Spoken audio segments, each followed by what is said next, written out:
السلام علیکم ورحمۃ اللہ تعالی وبرکاتہ۔ ناظرین کرام و سامعین اعظام، فقہی معلومات چینل پر آپ تمامی حضرات کا استقبال ہے۔ ایک بار پھر آپ تمامی حضرات کی بارگاہ میں ایک مشہور و معروف مسئلہ جو عموماً قربانی کے موقع پر پوچھا جاتا ہے وہ لے کر میں حاضر ہوا ہوں۔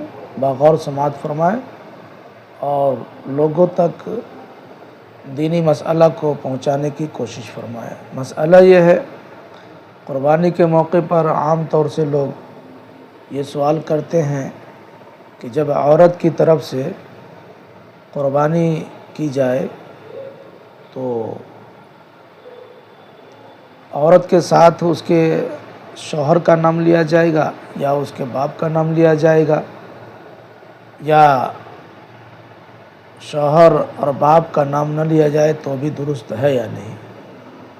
تو صحیح و درست مسئلہ یہ ہے کہ شوہر کا نام یا باپ کا نام لیا جائے یا نہ لیا جائے، اللہ تبارک و تعالی علیم و خبیر ہے، وہ بہتر جانتا ہے۔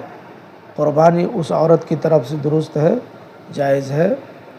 شوہر یا باپ کا نام پہچان کے لیے لیا جاتا ہے، اور لے لیا جائے شوہر کا نام یا والد کا نام تو بھی کوئی حرج نہیں ہے، اور نہ لیا جائے تو بھی کوئی حرج نہیں ہے۔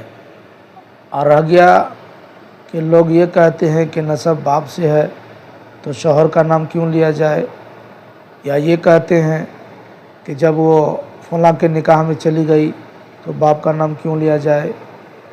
تو نسب کا اعتبار کیا جائے تو حقیقت یہی ہے کہ فلانہ بنت فلاں کہا جائے گا، اور اگر شوہر کا بھی نام لے لیا جائے تو کوئی حرج نہیں ہے، مگر شوہر کا نام لینے سے یہ نہیں ہے کہ وہ جس کی بیٹی ہے اس سے نسب ختم ہو جائے گا یا اس کا نسب ثابت نہیں ہوگا، نہیں ہرگز نہیں، بلکہ جس کی وہ بیٹی ہے نسب اسی سے ثابت ہوگا۔